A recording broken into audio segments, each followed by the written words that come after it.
Welcome to Real Estate Coaching Radio, starring award-winning real estate coaches and #1 international best-selling authors, Tim and Julie Harris.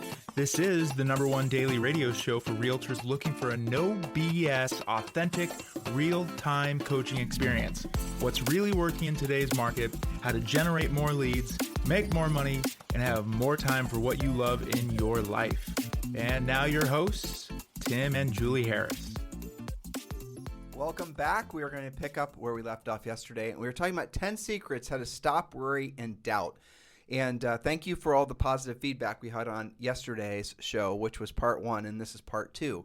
And today in part 2, we're going to get into the more specifics and tactical way that you can deal with external stress and a lot of the, negative emotions that are certainly accompanied with a often very thankless and stressful career, which is the very definition of real estate oftentimes. Yes. But when you can figure out how to emotionally rise above the fray, you'll find yourself almost having a superpower. So Julie had something she wanted to share with everyone, a story from the front lines with one of our great coaching clients. Yes, Luann Eichhorn, shout out to you in Texas, longtime listener as well as coaching client.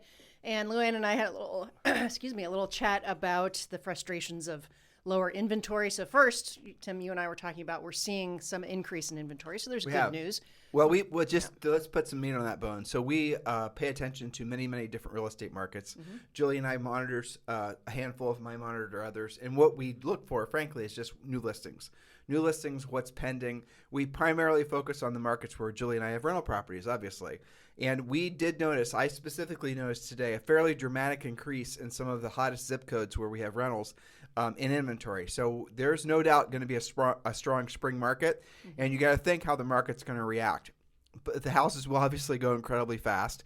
That's going to drive prices up even more. And we're going to see even further escalation of prices this year. So when you're working with buyers or sellers that have to, that want to buy before they sell, you got to get them to make, take action incredibly fast. And if they are financing, all their ducks have to be in a row. They're not going to get the properties. And it definitely feels like even if the rates do increase, which they might not because of this whole war that's broken out between Russia and Ukraine, it's probably going to be the perfect excuse for rates not to be raised. Remember, you heard it here first. But even if rates do go up, an eighth of a point or a quarter of a point, it will not in any way, I would say, it even slightly chill the market. No. It's going to the market this year. It's still going to get gobbled up, right? And especially since in the last 60 to 90 days nationwide, there has been historically like the lowest amount of homes for sale since I think people came out of living in caves, basically. Right. And now you're going to see that market. The market's just going to punch right back. So make sure you guys are ready and you're prepared. That's right. So back to Luann for a second. Of course, we always refer to all of the many different ways to find inventory, not just your MLS. But if we isolate the MLS just for a second, we were chatting about how to get more creative, more crafty in your searches. And some of the examples were, instead of going higher for some, let's say, so my example to her was, let's say you've got a $550 buyer, and you can't really find anything in that, say, $500,000 to $600,000 market that either exists or suits them. So instead of going up, go down a little bit. Look at $450. Get them into new construction at $425. They'll hold on to it for a year. They'll make money on it. They'll keep it as a rental and move with you again. Or they'll decide that they like it. So, intuitively, you would always say, well, let's just bump up the price range. Sometimes going down market helps. Sometimes, like I remember when we were moving to the Austin area, and we thought we wanted to live in actual Austin, right? And we were getting frustrated. It wasn't quite our cup of tea. So one day we punched out to 30 miles surrounding Austin. And lo and behold, there was more inventory. It was more interesting. It was actually less expensive than some of the stuff in, regular Austin. And we found something we liked. But that's a really good micro point, though, what you're just referring to. We ended up settling in Georgetown, lived there for almost a decade. And Georgetown was just 30 miles north of Austin. That's right. But it was outside of the Austin's Board of Realtors. Mm-hmm. I mean, it was a different search parameter.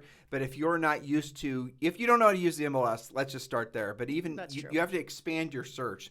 Because just, again, sticking with Georgetown versus Austin, 30 miles away, but there's a toll road. There's all kinds of other ways to get from what would be, North Austin now down to Central Austin if that's where people have to commute to every day. Also lined with new construction that may or may not be appearing in your MLS. So you might be the problem, listeners, what we're trying to tell you, right? That's what I'm Julie's trying to politely tell you that. Yeah. you might be the reason you can't find inventory. And go back to listen to the pods we did before on how to create your own listing inventory. Because remember, guys, this is incredibly interesting, I think. This time last year, there were a million, or how many houses? About, a million? I think just under a million. In the United States for sale, not including new construction. So in the last year, February of 21, there were 1 million homes for sale, and yet would we end up selling at the end of the year, not including new construction, 6 million homes for sale. There's no reason to believe that won't increase with even more new construction homes coming for sale. As more new construction homes come available, that means, especially considering the average price of most new construction is more on the upper end, you're going to see a heck of a lot more resale hit the market too. That's right, and because they're moving from somewhere, guys. So here's really where you need to be expanding your thinking to. You've got to create your own inventory. The MLS system, as we have it in the United States, is a blessing. It's incredible. Support your MLS. Support the National Association of Realtors. But here's the big takeaway. In other parts of the world, there is no centralized MLS. Like Julie and I live in Puerto Rico, there is no centralized MLS. So if you want to know about listings for sale, you go to the individual brokers who have the listings. And that's the way it works in the rest of the world. And there is no, though there is buyer's agency here, in the rest of the world, there is no buyer's agency. So if you're working as a realtor and you're in Germany or whatever, and you want to help your buyer find a house, if you happen to have a buyer agency contract with your buyer, you have to go to the individual brokerages and ask, what do you have? That's basically the way it works in the rest of the world. So we are, I think, we've been made to be wooed into being complacent, believing that the inventory is always in the MLS. Nowadays, you got to almost forget about the MLS. As much as we support it, to support the National Association, you've got to almost forget about it, and you've got to essentially put on, you have to go out and find the inventory Act yourself. as if there's no MLS. That's what I'm trying to say. Act as if there's no MLS. Go out and create your own inventory. Pretend you're in a market where the MLS isn't even an option, because listing agents are essentially making it so they are doing just that in many markets and selling their own listings to their own buyers. And that's all the way, that's full circle here, all the way back to the beginning. That's the reason we want you guys to become listing agents. That's the reason the strongest message you always get from Julie and I and all of our coaches and staff at Harris Real Estate University is always going to become a listing agent. Yes, we'll tell you how to scale up working with buyers and branding and marketing and all the rest of it.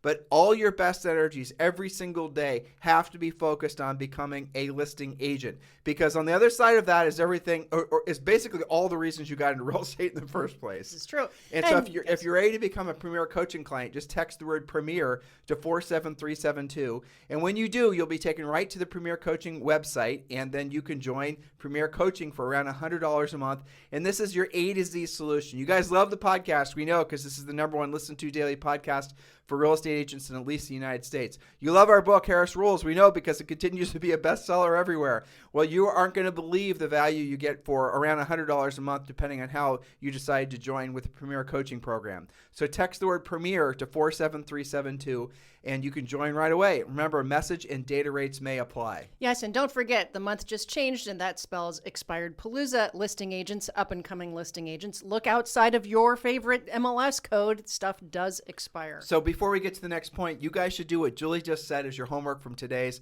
podcast. You should go into the MLS, and here's what I want all of you guys to do. And I know as I say this, some of you don't even know how to do it, but figure it out. Ask for help. Go and put in search parameters for all expired and withdrawn listings.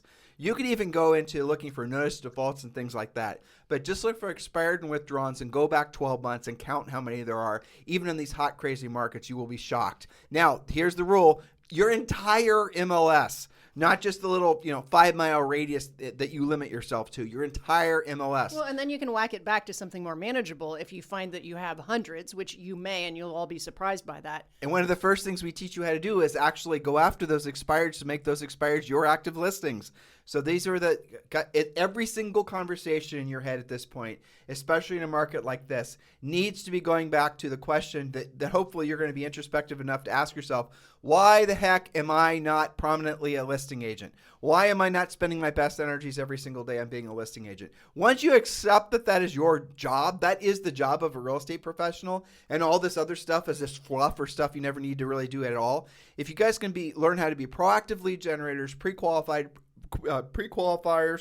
furiously fast lead follow-uppers, and negotiators. In other words, proactive lead generation, furiously fast lead follow-up, very good at pre-qualifying, using our scripts, and presenting. You learn those 4 skill sets, you guys really don't need to be good at anything else in real estate. I know that shocks some of you, but it is the essence of what it takes to be successful in this business. All right.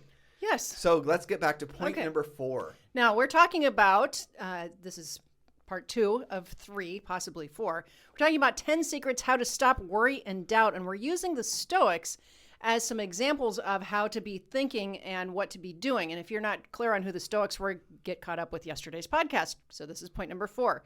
Marcus Aurelius, who was a Stoic, he said, quote, "Stop caring about what other people think about you. Care about what you do and what you say. You will find tranquility in looking inward versus outward."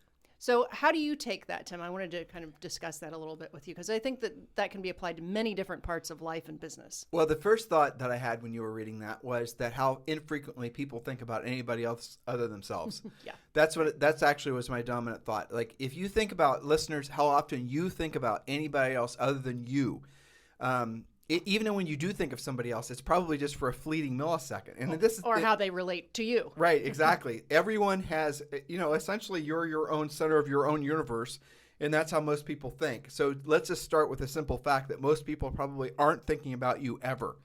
And they're not thinking about you as much as you obsess believing that they are thinking about you.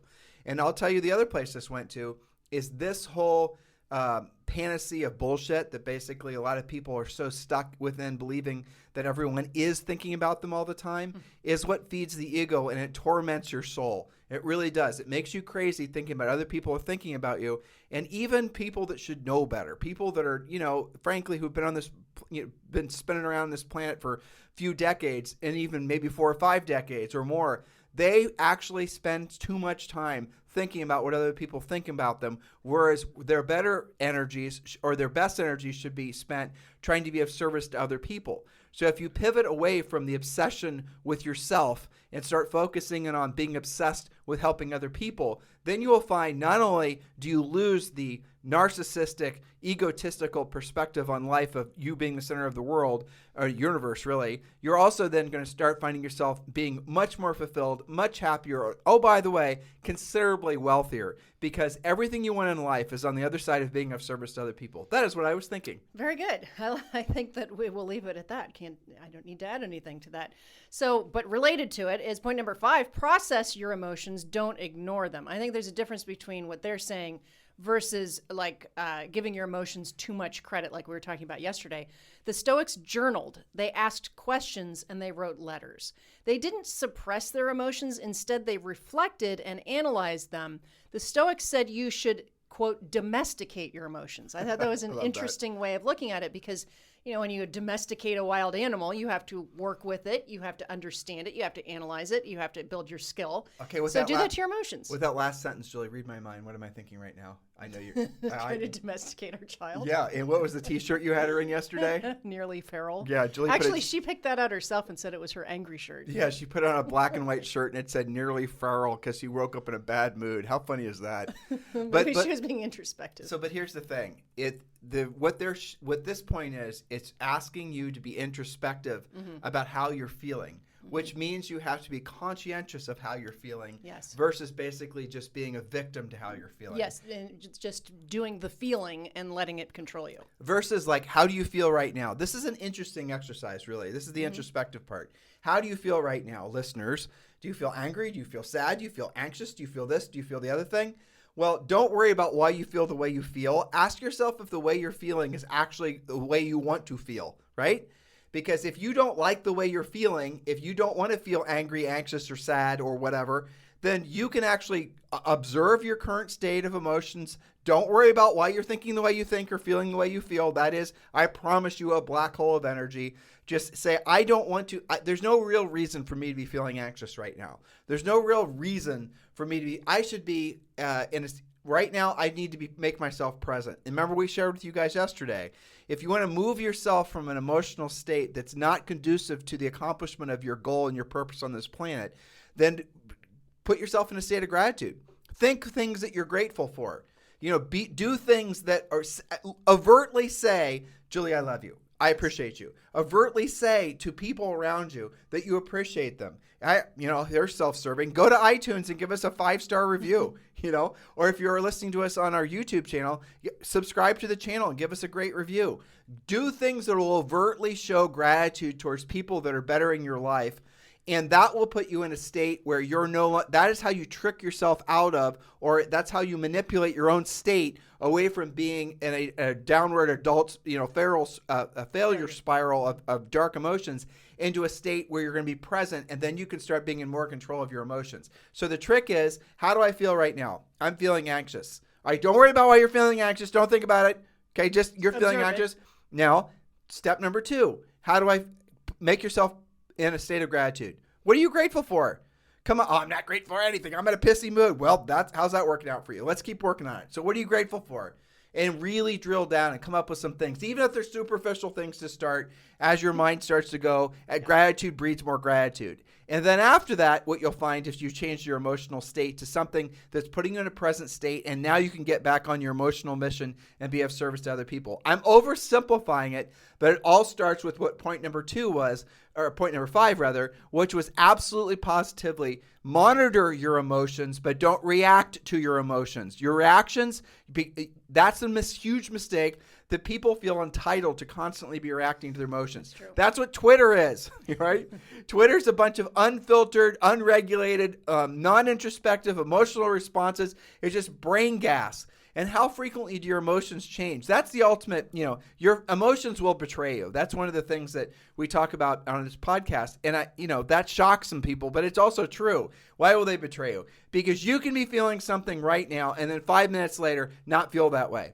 Because your emotions are so much dependent on your physiological state, your physical state, whether you're hungry, you have to go to the bathroom, or whether or not, all these, cadre of emotional inputs that can cause you to all of a sudden not feel the person you want to be. And if you're not conscientious of actually your present emotional state, you're going to just basically be going from one heightened emotional state to another. Now you add into it media. Oh, I'm going to watch some CNN or some Fox News. Now you're completely derailed. Yeah, that's right. And if you want proof of how your emotions change very quickly, look at the difference between when you start a gratitude journal entry and when you finish it. Yeah. Okay, so sometimes Zoe has to write in her gratitude journal, and when she is having to do it, she may start out by something a little bit superficial or snarky. I'm grateful for my eraser, right?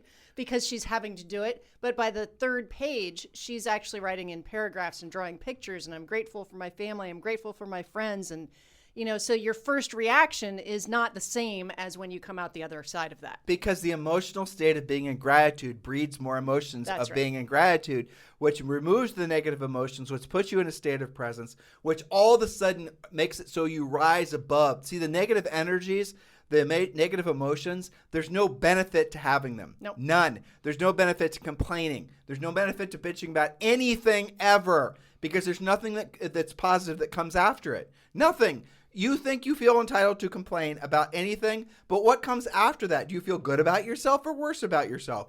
Do you attract more nasty stuff to you, or do you all of a sudden elevate yourself? Misery loves company, right? It does. And if you start becoming someone who allows yourself to complain in your head or outside of your head, if it's just some normal thing in your life, that is going to pull you down, and you're never going to be present. You're never going to, because what's a complaint? A complaint is feeling like you are a victim. A complaint is a version of feeling like somehow you're being left out or somebody took something away from you, right? Somebody did something to you. That's what a complaint is. Mm-hmm. Well, don't complain.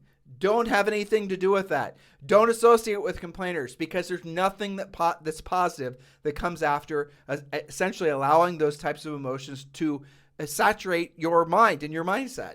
So domesticate your emotions. I think that's something we could all write on whiteboards in our offices, right? And I think one last thought on this that can help you actually process that. Everybody, I think, has somebody that you know who doesn't complain. I can name my early influences. Judy Bergen, when I used to work at a Christmas Village in retail. Never complained a day about anything. Julie was an elf when we first got married. Elf. True story. Right. Yeah. Different story. Well, I'm going to tell a funny story since you brought that up. Okay, go ahead. So Julie would come home every night and covered with sparkles. And sometimes those sparkles glitter, right, from the ornaments. And you guys are going to think I'm making this up, but I'm not. And oftentimes the glitter would never wash off. That stuff really likes to stick. I think I still have some on. Yeah, and so Julie and I would go out places sometimes, and strangers would notice the glitter. And after a while, having never spent any time in strip bars, I wouldn't know. But it turns out that a lot of the strippers in strip bars were covered with glitter until one day somebody actually asked or inferred that Julie was somehow associated because she had glitter on her all the time. Now, that is hilarious, and that's a story I can't Ornament glitter. Ornament not glitter, kind of glitter. Not stripper glitter. No. Yeah, well, that was a kind of a turn I didn't plan on taking when I mentioned Judy Bergen, but that's okay. Or until you mentioned being an elf when you were a kid. I know. Well, but honestly, the other person that I always think of is my grandma, who lived to be nearly 100 years old. And, she, of course, everybody eventually develops health problems, right, and deals with stuff. Not a single complaint about anything, even when she was in decline. Not a complaint. You'd go to see her, she'd get out her photo albums and tell you stories. Isn't that one of Napoleon Hill's thing? I think it is. I don't remember exactly how he defined that. Well, probably similar to what the Stoics were saying. The only people that want to know about your health conditions are your doctors and your mortician or something. Yeah. Some really strange nobody quote. Wants to hear about all that. But isn't it funny though? Nowadays, everybody thinks that they should be talking about every single aspect of their lives. Right, and media makes it worse because of all the stupid pharmaceutical commercials and all the other crap that you see. So, but my point in mentioning these stories is, think about someone. You probably have an example of somebody who follows this already that could be a role model for you on this particular point. Okay, point number 6, Seneca, another Stoic. Seneca stated, "We suffer more troubles through our imagination than the troubles that are actually real." That's a great sentence, right? We suffer more troubles through our imagination than the troubles that are actually real.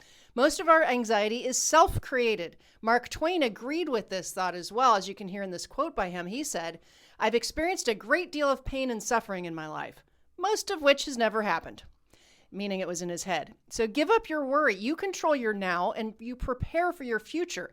Take more advantage of the present by eliminating your speculation about the future. That's living in your head, all the imagination.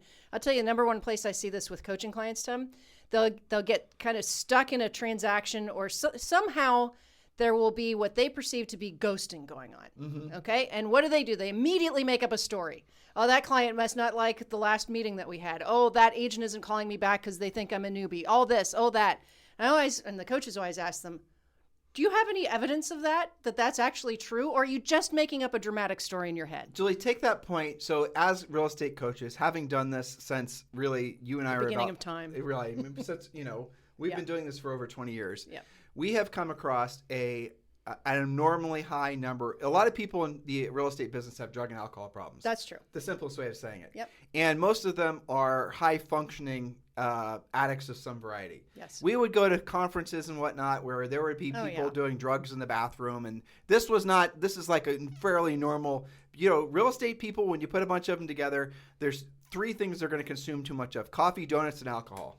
Absolutely. And also many stories from the real estate crash era where they were having debauchery and all other kinds of vices. But the point of it is how much of that would be, alcohol, for example, or illegal drugs. Yep. But how much of the normal legal drugs are people consuming because of the fact that they're trying to quell the voice and the anxiety in their head? Is that right? Quell? That would be the right word. Mm-hmm. Quell the voice and the anxiety in their heads that are all self-created. It's in other words, their fear and their anxiety inside their head. So what do? They drink too much, or they take they go to the doctor and say, "I'm feeling anxiety," and the doctor "We're not doctors. We're not saying anything good or bad. Please do not read anything to what we're saying. We're just asking you guys to be sort of introspective and observant of what's happening to society," because people have such a lack of willingness or maybe a lack of knowledge that they can actually control how they react internally, and they don't then keep their emotions in check.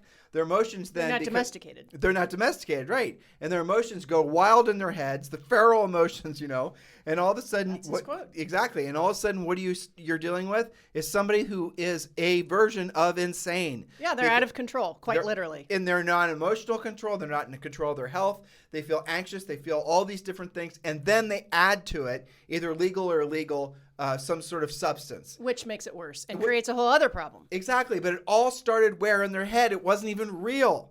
Yes. So ask yourself, are you suffering? When you suffer, when you feel anxiety and stress, Is it through your imagination or is it actually real? Now, there are actual real things that actually cause real stress, but most of it is not.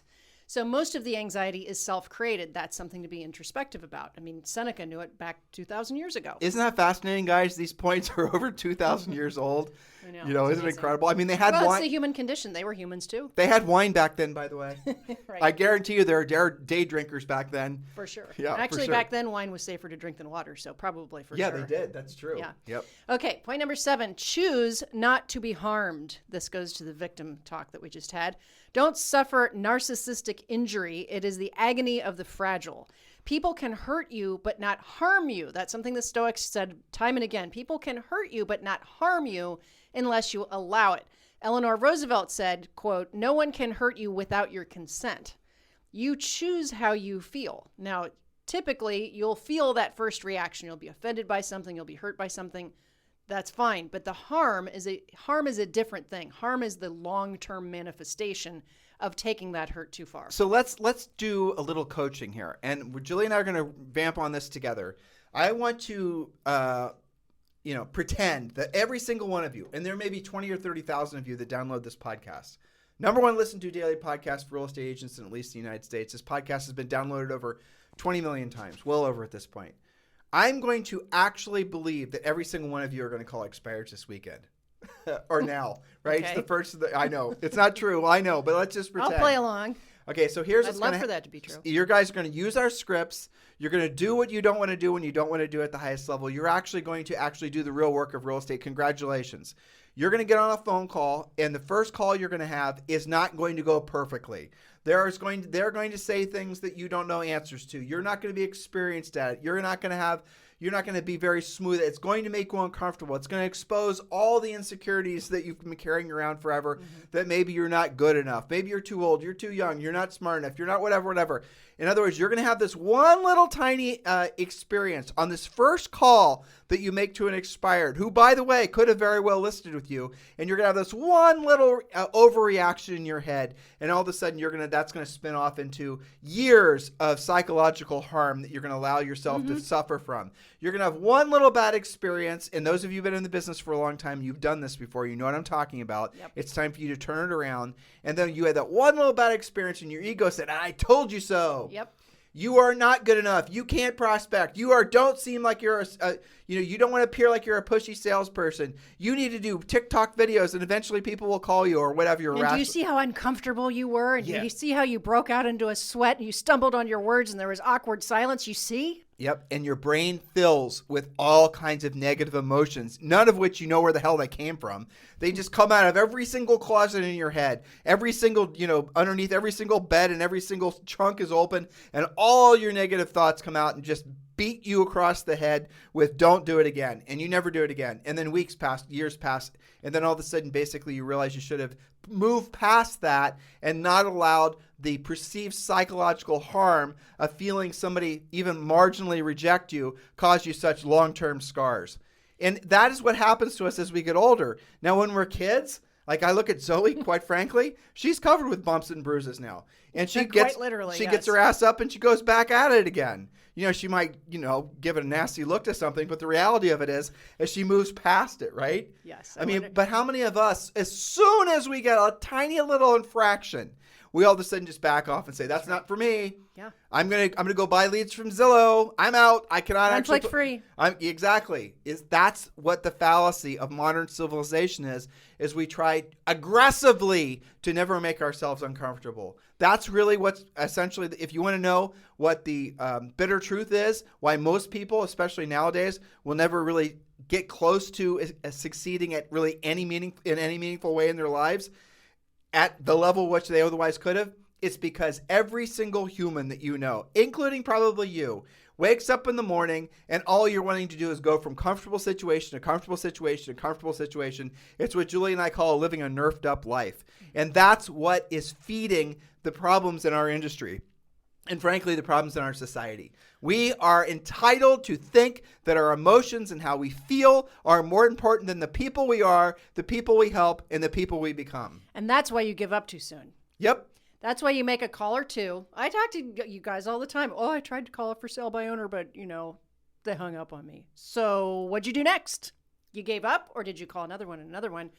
You know what's weird to me is that, and I don't know how this happens or when it happens, maybe developmentally or in school, or maybe it's different for everybody, but how do we go from being like Zoe falling off of her scooter and saying, well, when you get hurt, it just makes you tougher, getting, she might kick her scooter, but she gets back on it, to this phenomena of being narcissistically injured when somebody just, they're not even rejecting you. They just don't want to move today. Like, to me, that's a disconnect. Well, here. You see what I'm saying? Yeah, of course. Like, why is it you're taking it personally? Well, it's just not now. Maybe they're telling the truth. We took Zoe someplace to go, there's a beach nearby, and we take Zoe to this beach. It's called Barlavento.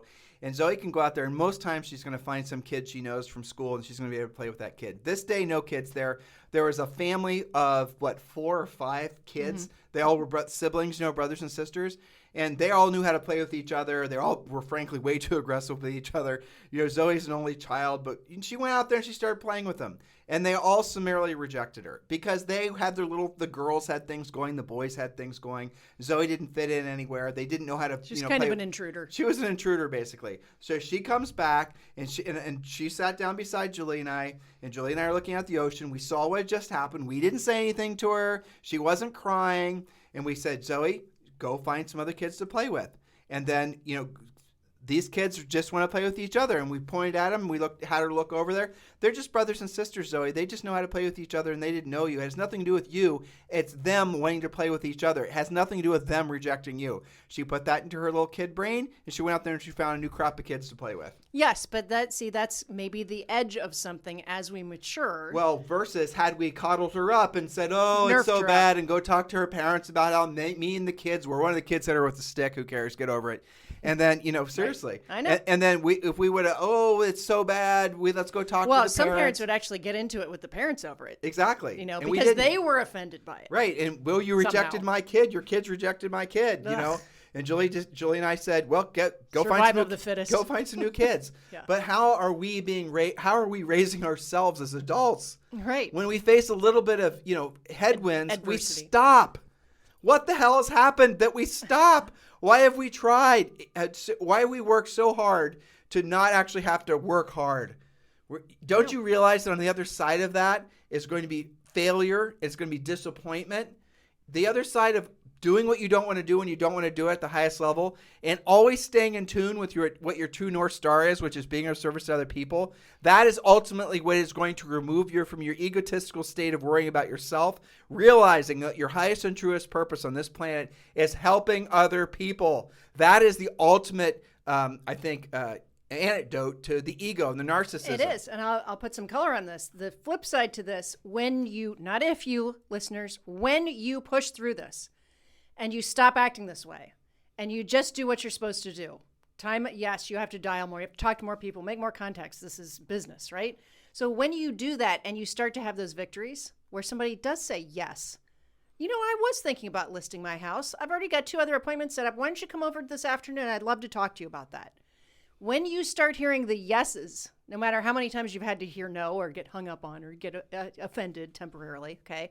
When you get those yeses, that's when, and I hear this from our coaching clients all the time when they push through it, they get addicted to that instead of what we just talked about. Oh, yeah, they're free. It's because they love it. It's because for the first, it's the crabs in the bucket thing, right? Yes. They got to claw out of the bucket. Right. Think about somebody like Ziggy, right? And they've got to worked it. And they're going to pull themselves out of that bucket. And the other crabs aren't going to pull them back in. That's right. That's freedom for you. That's the freedom. The second you realize that you can actually build your mansion, your future, on land you actually own, your skill set, your mindset, your people helping mindset, really. Mm-hmm. Once you realize that and you're in alignment with that, all the other crap that you basically used to think was important. Doesn't even matter. It doesn't even matter. You don't even pay attention. Matter of fact, you won't even remember thinking the way you used to think. That's right. Or if it crops up, you'll laugh at it. You'll go, isn't that funny that I stayed there for a while? In your head, you'll laugh at it. But when you'll stumble across other people that used to think like you used to think, and then maybe a little bit of you will remember, I used to have that defective software.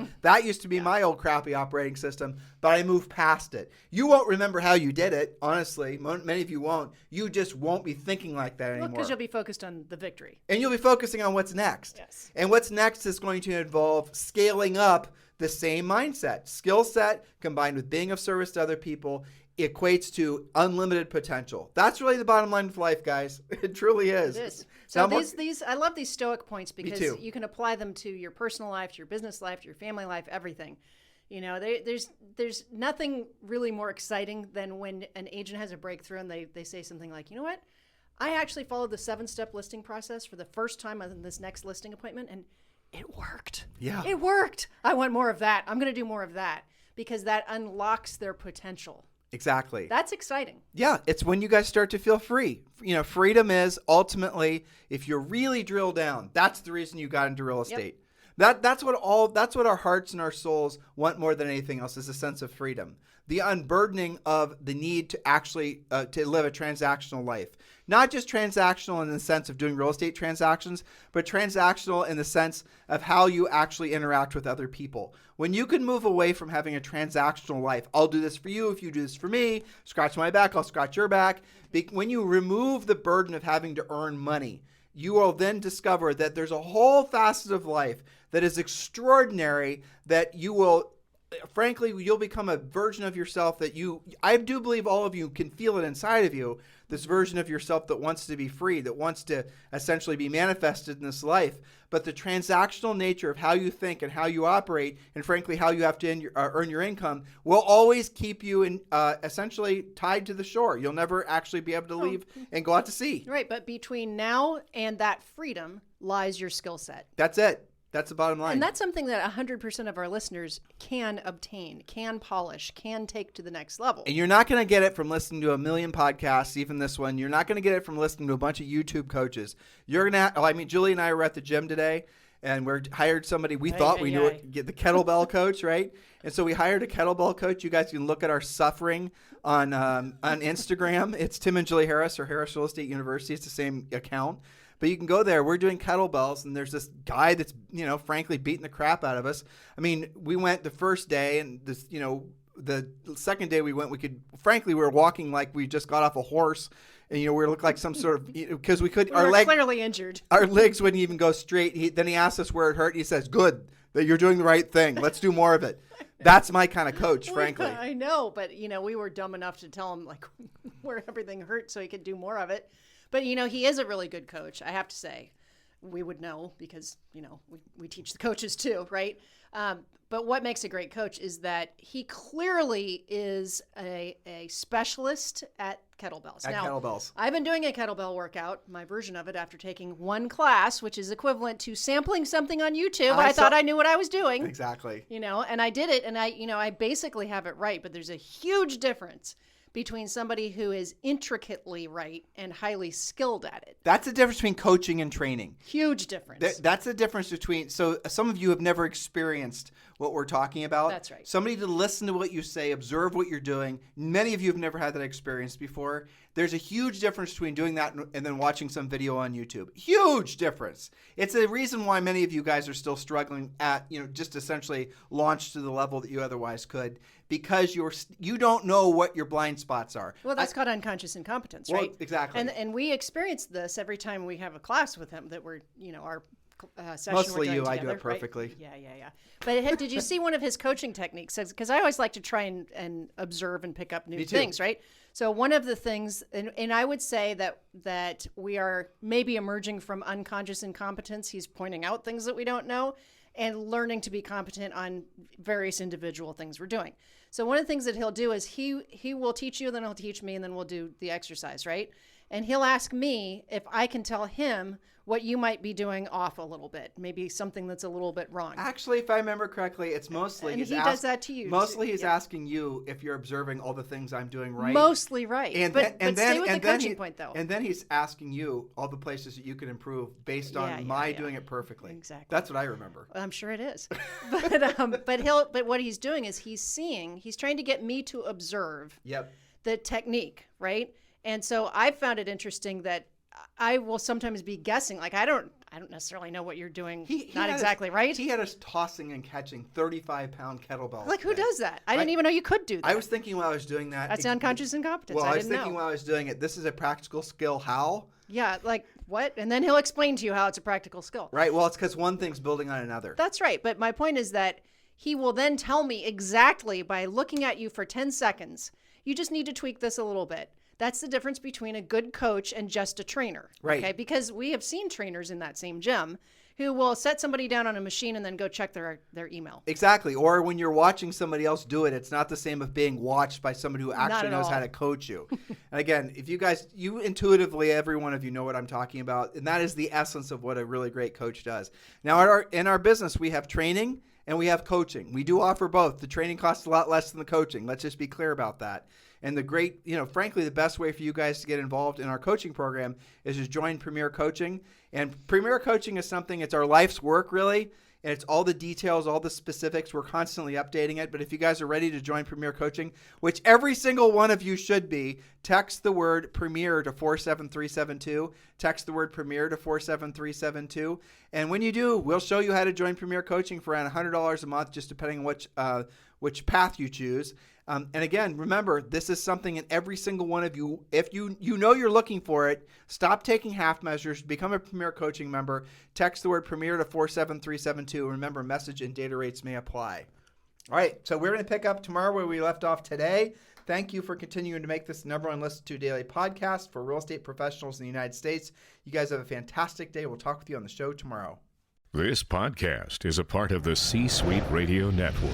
For more top business podcasts, visit c-suiteradio.com.